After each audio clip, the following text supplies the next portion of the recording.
Naisip ko nga, magdadala na lang ako ng hopya.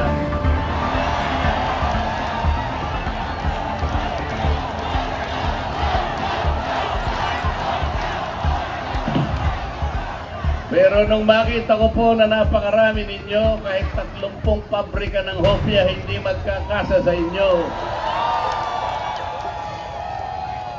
nakahanda po akong magpakulong.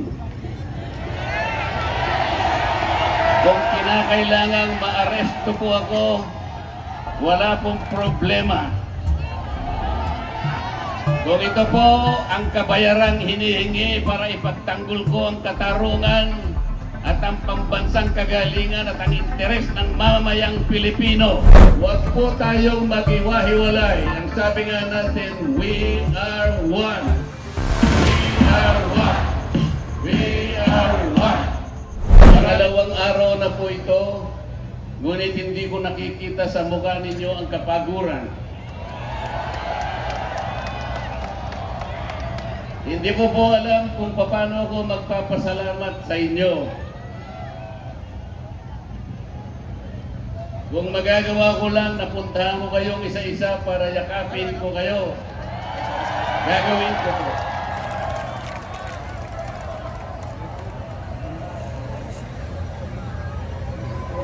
Naisip ko nga, magdadala na lang ako ng hopya.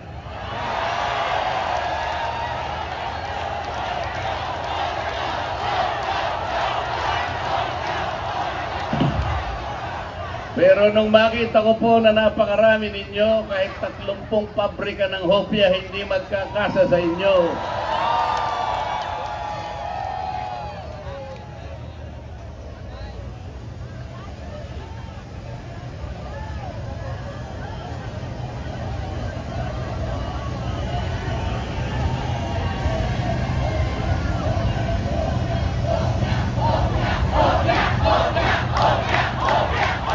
bakit nilulunod ang pag-iimbestiga sa flood control scam? Bakit si Marcoleta ang ikukulong, kayo ang mandarambong?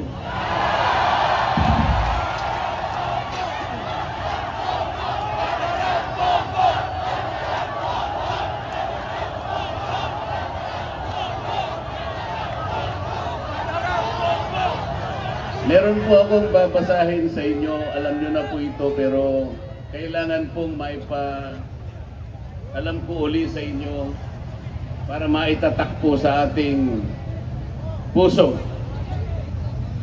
Ang babasahin ko po sa inyo ay yung pambungad o yung preambulo ng ating saligang batas. Ito po ang kauna-unahan, ito ang pambungad, ito yung panimula. Kung tawagin natin sa English ay preamble. Ito po ang sama-samang isinulat ng bawat isang Pilipino noong ang ating saligang batas ay ating pinagtibay. Babasahin ko po. Kami ang nakapangyayaring sambayanang Pilipino na humihingi ng tulong sa makapangyarihang Diyos upang bumuo ng isang makatarungan at makataong lipunan at magtatag ng isang pamahalaan na kakatawan sa aming mga mithiin at mga lunggatiin, magtataguyod ng kabutihan sa bawat isa, mangangalaga at magpapaunlad ng aming kamanahan at titiyak para sa aming sarili at sa angkanang susunod ng mga biyaya ng kalayaan at demokrasya sa ilalim ng pananaig ng batas at ng pamahalaang puspos ng katotohanan, katarungan, kalayaan, pag-ibig, pagkakapantay-pantay at kapayapaan ay naglalagda at naghahayag ng konstitusyong ito. Mga kababayan, ito po ang batayan kung bakit nandito tayo ngayon. Nais nating ipaalala sa pamahalaan ang ating mga layunin, ang ating mga adhikain, ang ating mga pangarap para sa ating sarili at sa susunod na saling lahi, at ang ating pangarap sa ating pinakamamahal na bansa. Ito po ang aking paninindigan at alam ko ito ang ating pinagkaisang paninindigan ngayong gabi.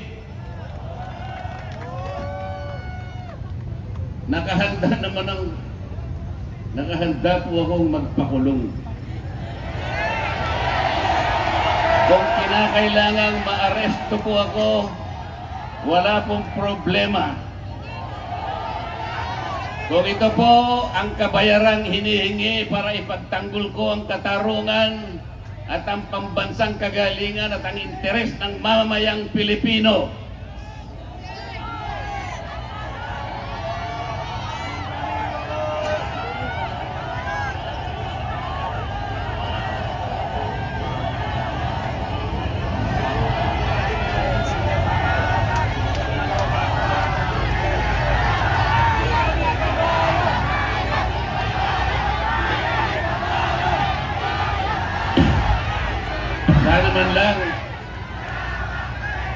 sana man lang may ninakaw ako. Sana man lang kasama ko sa mga mandarambong. Mga nabanggit na yung mga pangalan nila. Ang isa ay si Martin Romualdez, ang pinagdalhan ng mali-malitang pera.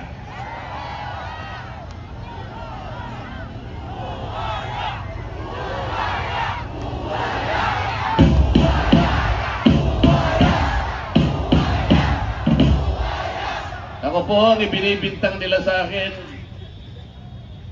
ay salaping pantulong para sa kampanya para ako'y manalong isang senador. Mga kaibigan ko na pribado at sarili lang pera ang kanilang itinulong sa akin, baka sakaling manalo nga po ako at nanalo nga po.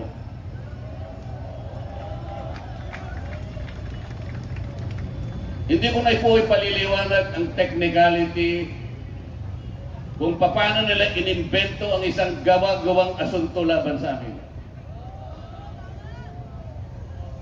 Tingnan po ninyo kung sino pa yung nagtatanggol at tumutulong para sa ganon matukoy natin kung sino ang may kagagawan ng pinakamalawak, pinakagarapal na pandarambong sa kabambayan.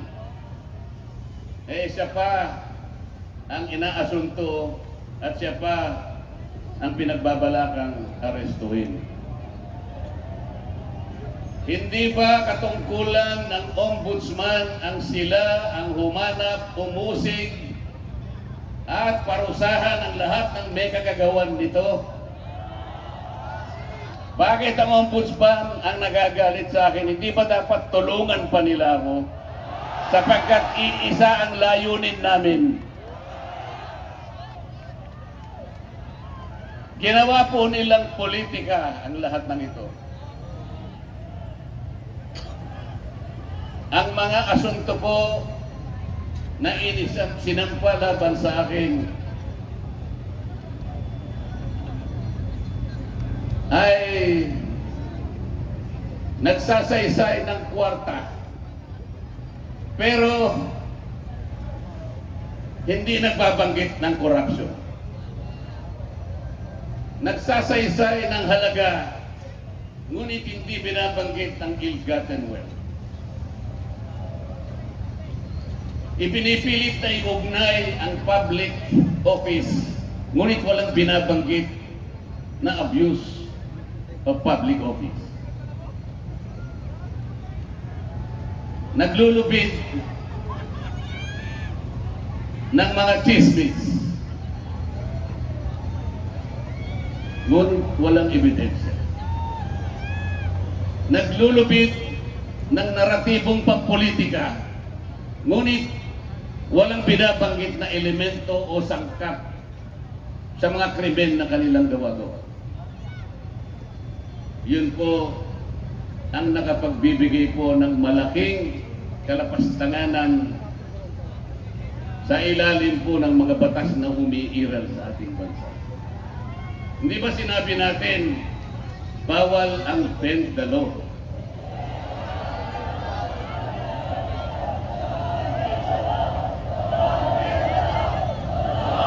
Ayun. Don't bend the law.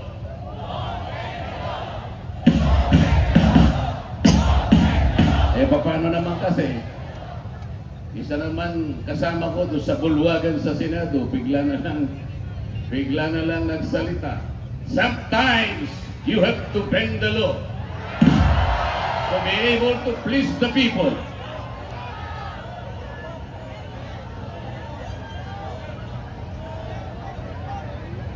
Sumagot naman yung kausap.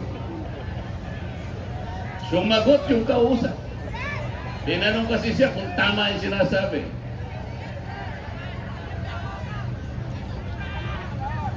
Ang sabi niya, yes sir.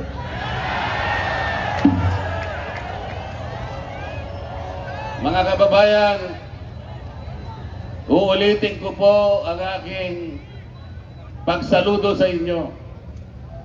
Ang aking paggalang, ang aking pagpapasalamat sa ipinakita ninyong pagsuporta at pagmamahal sa akin at sa mga bagay na ipinaglalaban nating lahat.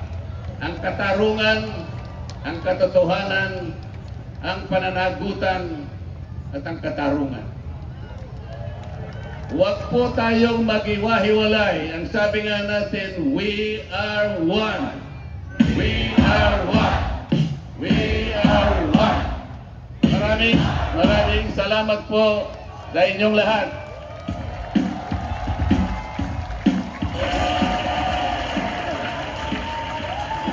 Sampung palakpak para kay Senator Marcoleta.